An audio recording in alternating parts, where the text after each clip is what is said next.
नमस्कार विद्यार्थी मित्रांनो, पॉलिटी बाय गोपाल सर या यूट्यूब चॅनलवर आपलं सहर्ष स्वागत आहे। मित्रांनो, आज आपण काय बघणार आहे तर मूलभूत कर्तव्य 5 मिनिटांमध्ये काय पाठ होणार आणि क्रम सुद्धा आपल्या लक्षात राहणार। तर आता हे आपण ट्रिकच्या माध्यमातून बघणार आहे। एमपीएससी आयोग आपल्याला कधी कधी काय करतात तर ट्रिकच्या माध्यमातून क्रम लावा हे विचारतात। बऱ्याच मुलांना हा टॉपिक अवघड जातो, परंतु आपण काय करू तर ट्रिकच्या माध्यमातून लक्षात ठेवण्याचा प्रयत्न करू। तर आता बघा मित्रांनो, आपल्याला माहीतच आहे मूलभूत कर्तव्य हे मूळ घटनेमध्ये होते का आपल्या, तर नाही। मग हे कधी घेतले असेल आपण 42व्या आणि 86व्या घटना दुरुस्तीने हे ॲड केलेले आहे। परत हे आपण कोणत्या देशाकडून घेतले असेल तर रशिया देशाकडून घेतलेले आहे।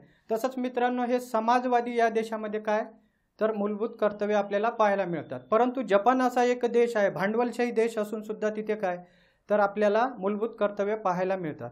परंतु अमेरिका असेल, फ्रान्स असेल, त्यानंतर ऑस्ट्रेलिया असेल, भांडवलशाही देशामध्ये सहसा हे आढळत नाही। तर आपण क्रम बघूया। बघा, ए मध्ये काय सांगितलेले आहे तर घटनेचे पालन व राष्ट्रध्वज व राष्ट्रगीत यांचा काय करणे, आदर करणे। आता बघा मित्रांनो, 51 आपल्याला माहीतच आहे। 51 मध्ये किती आहे, कॅपिटल 51 मध्ये 11 मूलभूत कर्तव्य आहे। तर आपण पहिल्या क्रमांकाचा बघूया। तर ए म्हणजे काय, आदर। बघा यामध्ये काय, घटनेचे पालन, राष्ट्रध्वज व राष्ट्रगीत यांचा काय करणे, आदर। ए म्हणजे काय असेल तर आदर। मग आदर कशाचा करणार आपण तर राष्ट्रगीत, राष्ट्रध्वज यांचा काय करणार आपण, आदर करणार। तसेच काय घटनेचा सुद्धा आपण आदर करणार। आता बघा मित्रांनो, बी मध्ये आपल्याला काय सांगितलेलं असेल तर बी मध्ये असं म्हटलेलं आहे, राष्ट्रीय स्वातंत्र्य लढ्यास स्फूर्ती मिळालेल्या उद्दांत आदर्शाची काय करणे, जोपासना करून अनुकरण करणे। तर बघा मित्रांनो, इथे आपल्याला स्फूर्ती दिसतात। स्फूर्ती म्हणजे काय असेल तर ब्रेव म्हणू आपण, ब्रेव। मग ब्रेव कशासाठी असेल तर राष्ट्रीय स्वातंत्र्य लढ्यास स्फूर्ती मिळण्यासाठी, किंवा तुम्ही बापू सुद्धा इथे लक्षात ठेवू शकता। बी म्हणजे काय तर बापू। आता बघा मित्रांनो, सी मध्ये काय सांगितलेलं असेल तर भारताचे सार्वभौम, एकता व एकात्मता उन्नत ठेवणे व त्यांचे काय करणे, संरक्षण। आता बघा, एकता व एकात्मता याला काय म्हणतात, सी इक्वल टू लक्षात ठेवायचं कंप्लीट युनिटी। काय असेल तर कंप्लीट युनिटी म्हणतो आपण याला, C equal to complete unity. 2-3 वेळास हे जर आपण व्यवस्थित रीड केले तर हा क्रम सुद्धा आपल्या लक्षात राहतो। परत बघा डी मध्ये काय सांगितलेलं आहे, देशाचे संरक्षण करणे आवाहन केले जाईल तेव्हा काय करणे, राष्ट्रसेवा बजावणे। आता डी इक्वल टू काय करायचं मित्रांनो, D equal to defence. Defence कशासाठी तर राष्ट्रसेवेसाठी। आता बघा इथं सुद्धा संरक्षण, तर हे संरक्षण वेगळं आहे, सार्वभौम, एकता व एकात्मता। कन्फ्यूज व्हायचं का नाही। डी केव्हा लक्षात ठेवायचं, राष्ट्राची सेवा बजावायची आहे त्यावेळेस काय करायचं, डी लक्षात ठेवायचं, डी इक्वल टू डिफेन्स। आता बघा इथे धार्मिक, भाषिक, प्रादेशिक किंवा काय वर्गीय भेदाच्या पलीकडे जाऊन सामंजस्य व बंधुभाव वाढीस लावणे, स्त्रियांच्या प्रतिष्ठेला काय उणेपणा असणाऱ्या प्रथांचा त्याग करणे। तर आता ई इक्वल टू काय तर इक्वॅलिटी। इक्वॅलिटी इक्वल टू काय असेल तर इक्वॅलिटी म्हणू आपण। परत यामध्ये आपल्याला दुसरी ट्रिक सुद्धा पाहायला मिळतात, स्त्रियामध्ये आपल्याला ई पाहायला मिळतो की नाही प्रोनाउन्सिएशन मध्ये, हे सुद्धा आपण लक्षात ठेवू शकतो। ठीक आहे, परत बघू मित्रांनो। आता राहिलेलं आपलं एफ म्हणजे काय असेल तर बघा, आपल्या संमिश्र संस्कृतीच्या समृद्ध वारशाचे मोल जाणून जतन करणे। मग एफ म्हणजे काय तर फॅन्सी कल्चर। संमिश्र संस्कृती कशाला म्हणतात, F equal to fancy culture. किंवा परत एखादा तुम्हाला बघायचं असेल तर काय, जो पुण्यामधला FC रोड आहे तिथे काय मिळतात आपल्याला, संमिश्र संस्कृती पाहायला मिळतात। FC रोड, संमिश्र संस्कृती पाहायला मिळतात। परत बघा मित्रांनो, जी मध्ये काय आहे, वने आहे, सरोवरे आहे, नद्या आहे, वन्यजीव सृष्टी या सर्व नैसर्गिक पर्यावरणाचे संरक्षण करून त्यात सुधारणा करणे आणि प्राणीमात्राबद्दल काय दया बाळगणे। तर मित्रांनो, जी कशाच्या रिलेटेड असेल तर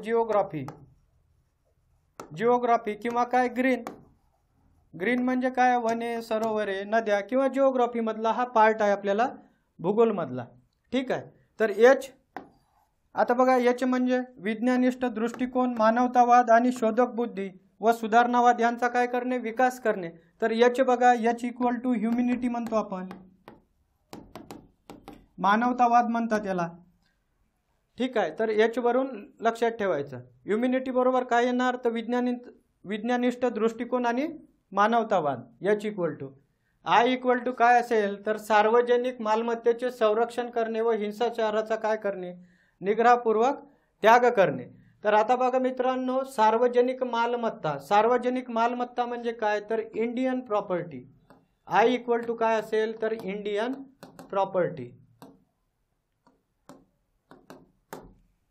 प्रॉपर्टी. आता बघा व्यक्तिगत व सामुदायिक कार्याच्या सर्व क्षेत्रामध्ये काय करणे, उत्तमता संपादन करण्यासाठी झटणे. तर बघा सामुदायिक वर्क म्हणतो, इंग्लिशमध्ये काय म्हटलं जाणार याला, जे इक्वल टू जॉईंट काय असेल, जॉईंट वर्क म्हणजे काय, सामुदायिक कार्य. तर हे जे या आपल्याला मूलभूत कर्तव्य जे यामध्ये पाहायला मिळेल. के म्हणजे काय असेल, तर नॉलेज म्हणू आपण. नॉलेज कसं येणार, शिक्षण घेतल्याशिवाय नॉलेज येणार का, तर येणार नाही. किंवा याला किड्स सुद्धा म्हणतात. किड्स म्हणजे काय, तर छोटी बालके म्हणू आपण. ठीक आहे, तर अशा प्रकारची काय मित्रांनो ट्रिक आहे. परत बघा यावर आयोग काय करतात, तर क्रम लावा म्हणून क्वेश्चन विचारतात. एक वेळा रिवाइज करू आपण. बघा ए इक्वल टू काय म्हटलं आपण, आदर. बी मध्ये काय म्हटलं, तर ब्रेव, स्फूर्ती. राष्ट्रीय स्वातंत्र्य लढ्यास काय मिळालेली आहे, स्फूर्ती मिळालेली आहे. परत इथं अँथम सुद्धा म्हणू शकतात, बापू सुद्धा आपण म्हटलेला आहे. सी मध्ये काय म्हटले, कम्प्लीट युनिटी, एकता व एकात्मतेबद्दल बोललेलो आहोत आपण. ठीक आहे. डी मध्ये काय असेल, तर डिफेन्स, राष्ट्राची सेवा करण्यासाठी जेव्हा आपल्याला आवाहन केलं जाईल तेव्हा काय करणे, हजर राहणे. ई इक्वल टू काय असेल, तर इक्वेलिटी काय, तर बंधुभावाबद्दल बघितलं. परत आपण स्त्रिया सुद्धा यामध्ये बघितलेलं आहे. एफ मध्ये काय असेल, तर फॅन्सी कल्चर म्हटलं आपण, आपल्या संमिश्र संस्कृतीच्या वारशाचे मोल जाणून जतन करणे.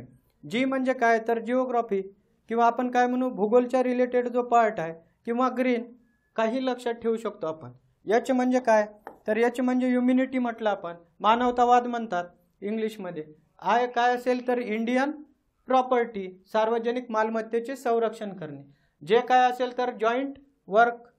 त्यानंतर के काय असेल, तर नॉलेज किंवा आपण काय म्हटलं याला, किड्स म्हटलेलं आहे. आता बघा आयोगानं काही क्वेश्चन विचारलेले आहे, ते सुद्धा काय करू आपण बघू. खालील बाबींचा योग्य क्रम लावा. मूलभूत कर्तव्याविषयी राज्यसेवा 2022ला सुद्धा काय, तर हा क्वेश्चन विचारलेला आहे. परत हा क्वेश्चन कंबाईन असो, कंबाईन पूर्व असो, मुख्य असो, कधी ना कधी विचारल्या जाणार आहे. तर बघा राष्ट्रध्वज व राष्ट्रगीतांचा सन्मान करणे, तर काय म्हटलं आपण याला, हे म्हटलेलं आहे आदर करणे, किंवा अँथम म्हटलेला आहे. वैज्ञानिक दृष्टिकोन, मानवतावाद, तर काय म्हटलं आपण, एच इक्वल टू ह्युमॅनिटी. नैसर्गिक पर्यावरणाचे काय करणे, संरक्षण करणे, तर आपण याला काय बघितलं, ग्रीन किंवा जिओग्राफी. हे जी मध्ये येणार. परत काय, राष्ट्राची सेवा बजावणे, राष्ट्राची सेवा कशात येणार, तर डिफेन्स, डी बघितलेला आहे आपण. ये नंतर काय, ये नंतर डी पाहिजे आपल्याला. अ नंतर ड कोणत्या ठिकाणी दिसतात, अ नंतर ब कट, त्यानंतर अ नंतर ड आहे. ड नंतर काय येणार, तर ब येणार. ब म्हणजे काय, तर हे बघा, तर ऑप्शन क्रमांक 2 येणार आपलं. तर लक्षात ठेवायचं मित्रांनो, अशा प्रकारचा क्रम विचारले जातात. परत बघा, राज्यघटनेच्या अनुच्छेद मध्ये नमूद केलेल्याप्रमाणे महिलांच्या प्रतिष्ठेला अपमानास्पद असणाऱ्या प्रथा सोडणे हे प्रत्येक नागरिकांचे कर्तव्य असेल. तर आपण बघितलेलं आहे, महिला, स्त्रिया बघितलं की नाही, स्त्रिया. परत बंधुभाव किंवा इक्वेलिटी बघितलं आपण. तर 51A मधील ऑप्शन क्रमांक बघा, ई. खालीलपैकी कोणते मूलभूत कर्तव्य आहे, सार्वजनिक मालमत्तेचे संरक्षण करणे, इंडियन प्रॉपर्टी आहे बघितलं आपण. त्यानंतर भारताच्या सार्वभौमत्व, अखंडतेचे आणि ऐक्याचे संरक्षण करणे, तर आपण C equal to complete unity म्हटलेलं आहे. त्यानंतर वैज्ञानिक स्वभाव व मानवतावाद H, बरोबर का? तर बघा मित्रांनो, वरील सर्व काय आहे, तर सर्व पर्याय हे बरोबर आहे, लक्षात ठेवायचे. मूलभूत कर्तव्य विचार. परत बघा क्रमचा आपल्याला क्वेश्चन विचारलेला आहे. राष्ट्रध्वज व राष्ट्रगीत यांचा सन्मान करणे, हे आहे की नाही, तर हे बघा. त्यानंतर सार्वजनिक संपत्तीचे संरक्षण करणे, हे नंतर काय, संरक्षण इंडियन प्रॉपर्टी म्हटलं आपल्याला, सार्वजनिक मालमत्ता. नैसर्गिक पर्यावरणाचे संरक्षण करणे, जी भूगोल रिलेटेड किंवा ग्रीन. भारताचे सार्वभौमत्वाचे संरक्षण करणे, काय असेल, तर सी. आता बघा ए नंतर सी म्हणजे अ नंतर ड कुठे असेल, तर आपल्याला क्वेश्चन क्रमांक 4 मध्ये अ नंतर बघा ड आहे. ड नंतर काय असेल, ड नंतर क. तर ड नंतर क आपल्याला ऑप्शन क्रमांक 2 मध्ये पाहायला मिळतात. तर ठीक आहे मित्रांनो, अशाच वेगवेगळ्या प्रकारचे आपण ट्रिकच्या माध्यमातून भेटूया. धन्यवाद.